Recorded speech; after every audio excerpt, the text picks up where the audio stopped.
बिस्मिल्लाहिर्रहमानिर्रहीम। 4 क्लास। आज हम अपनी उर्दू की किताब का सबक नंबर 18 बातें दनाई की पढ़ेंगे। बातें दनाई की का मतलब है बातें अकल की। यहाँ पे बच्चों हम हकायत शेख सादी पढ़ेंगे जो शेख सादी ने लिखी हैं। शेख सादी जो थे वो ईरान के शहर शिराज़ के रहने वाले थे। उनका असल नाम जो था वो शरफ़ुद्दीन था। उन्होंने बोस्तान और गुलिस्तान के नाम से फ़ारसी ज़ुबान में 2 किताबें लिखी हैं और इन किताबों का उर्दू तर्जुमा भी मिल जाता है।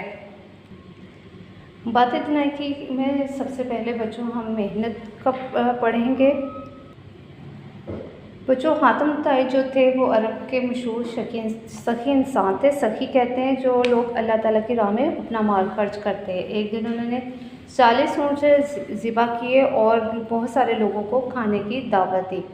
खाना शुरू होने से पहले वो जंगल में काम की गर्ज से गए। वहाँ उनकी नज़र जो थी वो एक लकड़हारे पर पड़ी जो लकड़ियों का गट्ठा जो है बांध रहा था और वो चाह रहा था कि वो उसे गड्ढे को बेचकर रोज़ी कमाए। हातिम ताई ने उससे भी खाने की दावत दी, लेकिन उसने कहा कि जो शख्स अपनी मेहनत से रोटी खाता है वो हातिम ताई का एहसान नहीं उठाता।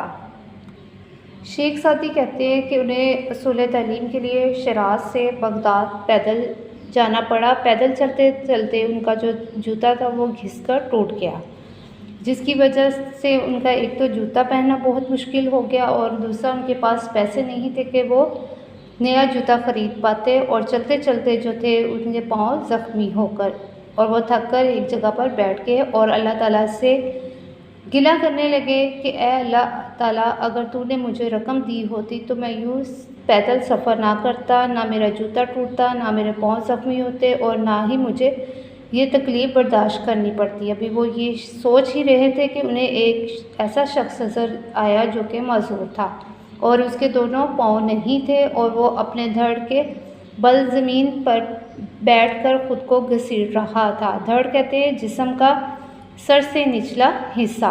ये देखकर फिर मैंने अल्लाह ताला से, वो कहते हैं कि माफ़ी मांगी और अल्लाह ताला का शुक्र अदा किया कि मेरे दोनों पाँव सलामत है, मैं खड़ा भी हो सकता हूँ, चल भी सकता हूँ, काम भी कर सकता हूँ।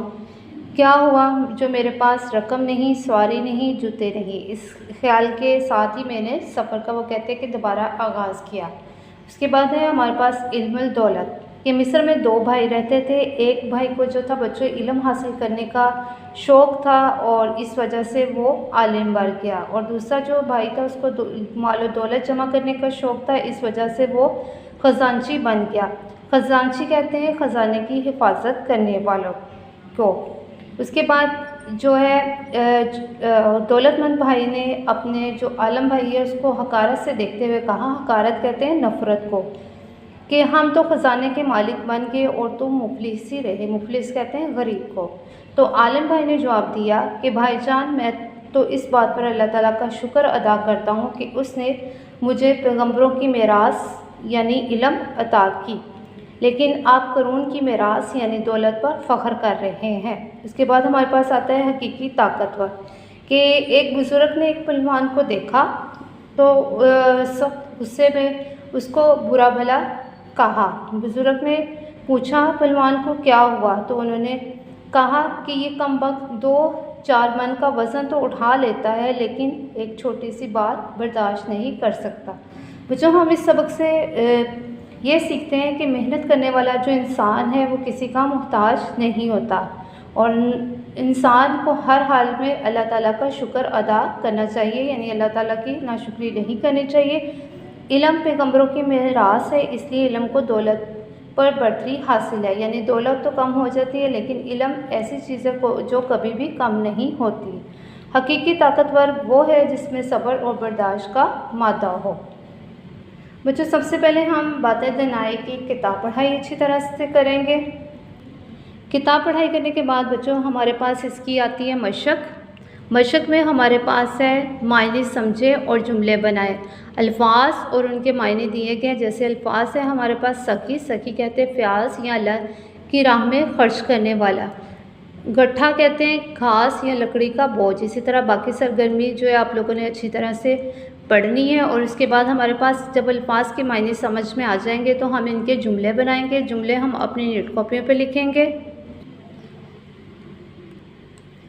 अल्फाज और जुमले, पहला लफ्ज़ है सखी। हातिम ताई बहुत सखी था। इसी तरह बाकी अल्फाज और उनके जुमले आप लोगों ने अपनी नोट कॉपियों पे लिखने हैं। उसके बाद है हमारे पास आपने क्या समझा, सबक के मुताबिक जवाब मुंतखब करके खाली जगह पुर करें। हातिम ताई अरब का सबसे बड़ा डैश था, आलिम सखी। तो हातिम ताई अरब का सबसे बड़ा सखी था, तो हम यहाँ सखी लिखेंगे। इसी तरह बाकी खाली जगह अपने अपनी किताब पर हल करनी है। उसके बाद हमारे पास है दिए हुए सवालों के जवाब लिखें। ये सवाल जवाब हम अपनी नीट कॉपीज़ पे लिखेंगे। सवालों के जवाब लिखें। सवाल हमारे पास है लकड़हारे ने हातिम ताई को क्या जवाब दिया। जवाब है लकड़हारे ने हातिम ताई को जवाब दिया, जो शख्स अपनी मेहनत से रोटी खाता है वो हातिम ताई का एहसान नहीं उठाता। सवाल है मजरूर शख्स को देखकर शेख सादी को क्या ख्याल आया। जवाब है मजरूर शख्स को देखकर शेख सादी को ख्याल आया कि अल्लाह ताला का शुक्र है कि मेरे दोनों पाँव सलामत हैं, मैं खड़ा हो सकता हूँ, चल भी सकता हूँ और काम भी कर सकता हूँ। उसके बाद सवाल है बुजुर्ग ने ताकतवर आदमी को गुस्से में देखकर क्या कहा। जवाब है ये कमबख्त 2-4 मन का वज़न तो उठा लेता है लेकिन एक छोटी सी बात बर्दाश्त नहीं कर सकता। सवाल है हमारे पास दौलतमंद भाई ने अपने आलम भाई को हकारत की निगाह से क्यों देखा। जवाब है दौलतमंद भाई ने अपने आलम भाई को हकारत की निगाह से इसलिए देखा कि मैं तो ख़जाने का मालिक बन गया हूँ और ये मुफलिस है। उसके बाद है बच्चों अपने स्कूल या महल्ले की लाइब्रेरी में से हकायत सादी पर मबनी किताब हासिल करें और अपनी पसंद की हकायत जमात में सुनाएं। उसके बाद है ऐसा वाक़या सुनाएं जब आपके साथ किसी ने कोई नेकी की हो। साथियों को अपने एहसासात से आगाह करें, यानी अपने ख्यालात से आगाह करना है। उसके बाद हमारे पास है लफ्ज़ों का खेल। इसम और सिफ्त अलग करके सही खानों में लिखें। आप बच्चों आपको पता है कि इसम किसी शख्स, जगह या चीज़ के नाम को कहते हैं और सिफ्त कहते हैं किसी शख्स या चीज़ की अच्छाई या बुराई को जाहिर करे, उसको इसमें सिफ्त बोलते हैं। इसम और सिफ्त को अलग करना है। जैसे हमारे पास बच्चों है यहाँ पे ठंडा पानी, तो यहाँ पे पानी जो है वो हमारे पास आएगा इसम और उसकी खूबी क्या है वो है ठंडा, तो उसको हम इसमें सिफ्त में लिखेंगे। इसी तरह बाकी सरगर्मी आप अपनी किताब पर हल करेंगे। उसके बाद बच्चों हमारे पास है कवायद सीखें। दिए हुए अल्फाज को इस तरह जुमलों में इस्तेमाल करें कि इनकी तज़किया और तानसियत वाज़िया हो जाए, यानी मुज़क्कर और उनके वाहिद जो है वो वाज़िया हो। जैसे मिसाल उन्होंने दी है पानी, दरिया का पानी बहुत ठंडा है। जैसे बच्चों पानी है तो पानी का आएगा दरिया का पानी बहुत ठंडा है। किताब, उर्दू की किताब बहुत दिलचस्प है। इसी तरह बाकी अल्फाज के जुमले जो है आप लोगों ने बनाने हैं अपनी कॉपीज़ पे। उसके बाद है दर्ज या जुमलों में नुमाया अल्फाज के वाहिद बनाकर जुमले दोबारा लिखने, यानी जमा में लिखे हुए आपने उनके वाहिद बनाकर जुमले दोबारा लिखने।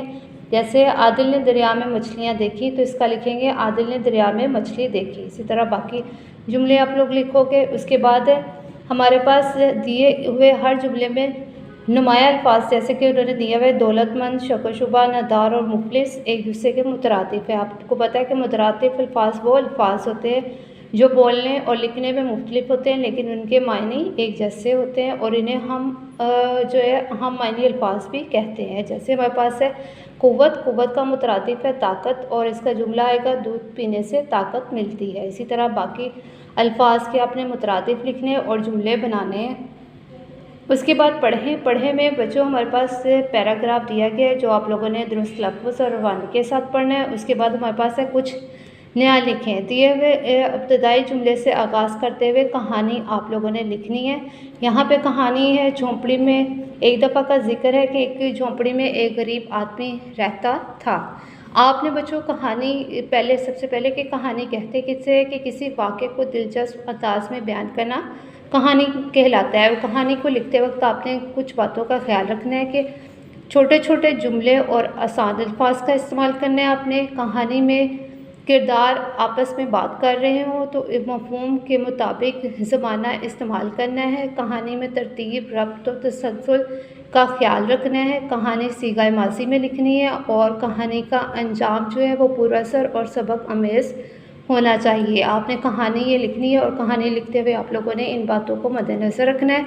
उसके बाद है आओ करें काम कि मैं अपने आप को गलत किस्म के लोगों से कैसे बचाऊं। इस मौजू पर आपने अपने वालिद साहब, बड़े भाई या सरपरस्त से बातचीत करनी है और अहम नुकात जो हैं वो नुकात को आपने लिखना है और दूसरे दिन अपने उस्ताद मोहतरम के पास उनको जमा करवाना है।